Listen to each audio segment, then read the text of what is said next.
And I want to thank and congratulate Steve.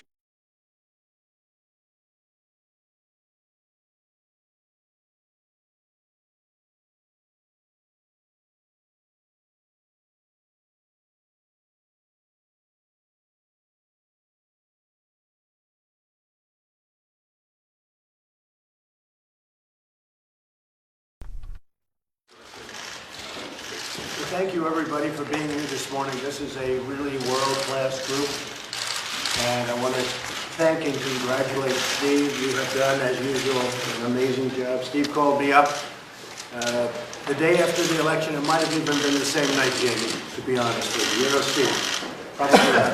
Like never, maybe 1 minute. And he said, I'd like to put together a group of world-class leaders, and that's what he's done. So good job, Steve. Give me a hand. Good. I see we have Larry here. Where is Larry? I think Larry did a great job for me. He managed a lot of my money, and I have to tell you, he got me great returns, Larry. And then they go crazy when we use very smart people that made money. Why don't you get other people to run the economy? I said, no, we have to get the right people. And the people that voted for me understand that, and that's what they want. So when I campaigned for office, I promised the American people that I'd ask for our country's best and brightest, and we have that.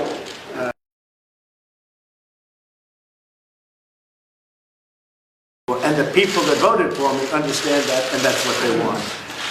So when I campaigned for office, I promised the American people that I'd ask for our country's best and brightest, and we have that.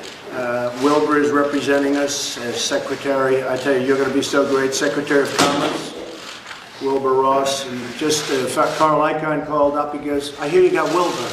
Everybody calls him Wilbur. I've never heard him called, we just know him as Wilbur, right? We have the great Jack Welch, the legendary Jack Welch. We appreciate it.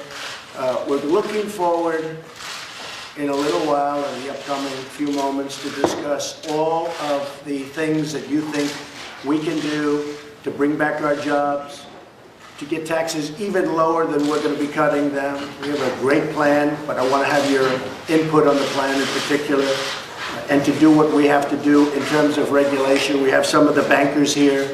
There's nobody better to tell me about Dodd Frank than Jamie, so you're going to tell me about it, but we expect to be cutting a lot out of Dodd Frank because, frankly, I have so many people, friends of mine, that have nice businesses. They can't borrow money. They just can't get any money because the banks just won't let them borrow because of the rules and regulations in Dodd Frank. So we'll be talking about that, Jamie, in terms of the banking industry.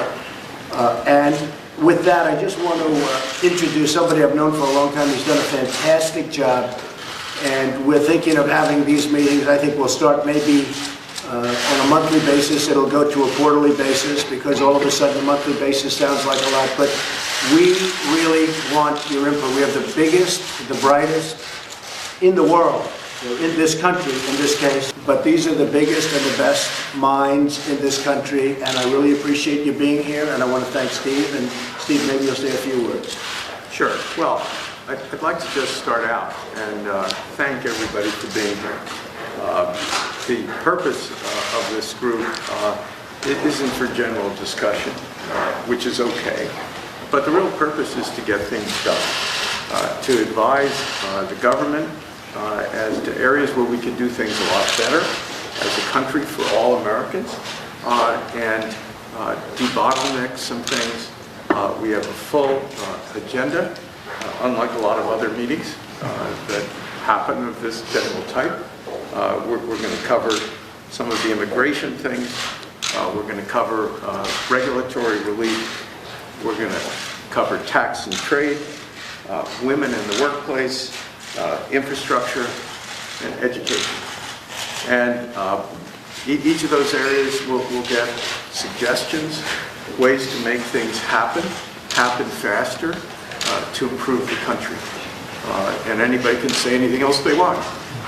But it's really important that we mobilize the non-governmental sector, and also importantly that we do it on a bipartisan basis. Apparently a first in Washington, or a modern Washington. And everybody on the group was selected because they're terrific fellows. because they have domain expertise, because they want the country to do better, and we had no criteria. And as it works out, we have all kinds of different people from different backgrounds and different political persuasions, and if we can make things work right, that's the way the country's supposed to work. And so it's a big sacrifice for the people who are here to spend their time. Everybody's busy. That's America. So to put those things aside, to focus on this, not just for a meeting, but there's prep work that goes into any successful meeting, means these people who've attended, taken the time to care about their country. And so that's the spirit in which we're approaching things. I want to thank everybody on the committee. You're terrific. So, Thank you. We're going to go around the room, but before we do that, I just want to say that so many people have called, friends of mine in big business, and they wanted to be in the committee, and I'd call Steve. I'd say, Steve, can we get so-and-so? Nope, we got enough. I said, what do you mean, no? It's a big business, massive business, public company.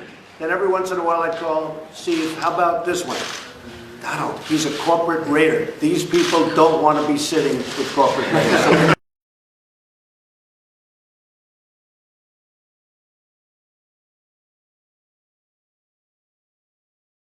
These people don't want to be sitting with corporate raiders. So we got 5 raiders that wanted to come on.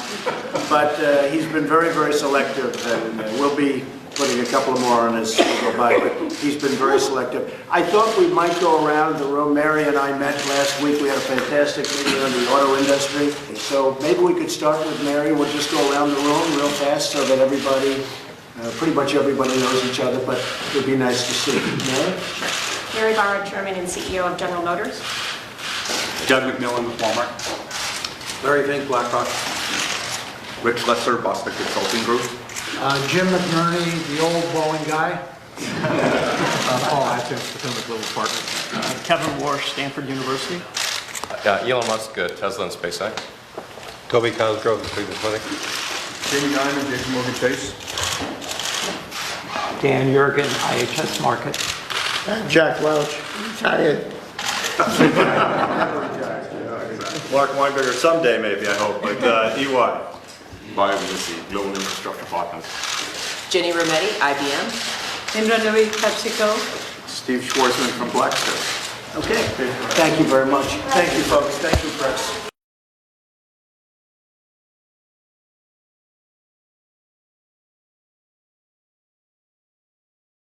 Meanwhile, the Justice Department said Thursday it'll reverse an Obama administration policy that would have phased out the federal government's use of private prisons.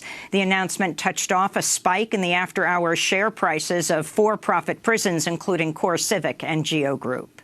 White House Chief Strategist Steve Bannon made a rare public appearance Thursday at the Conservative Political Action Conference, or CPAC. Speaking alongside White House Chief of Staff Reince Priebus, Bannon admitted many of President Trump's cabinet picks were selected to head agencies whose mission they oppose. The third, broadly, line of work is what is deconstruction of the administrative state. If you look at these cabinet appointees, they were selected for a reason, and that is the deconstruction. The way the progressive left runs is if they can't get it passed, they're just going to put it in some sort of regulation in an agency. That's all going to be deconstructed, and I think that that's why this regulatory thing is so important. We had Dr. White House Chief Strategist Steve Bannon is the former head of Breitbart Media, a far-right website which frequently publishes racist, sexist, anti-immigrant, and xenophobic news.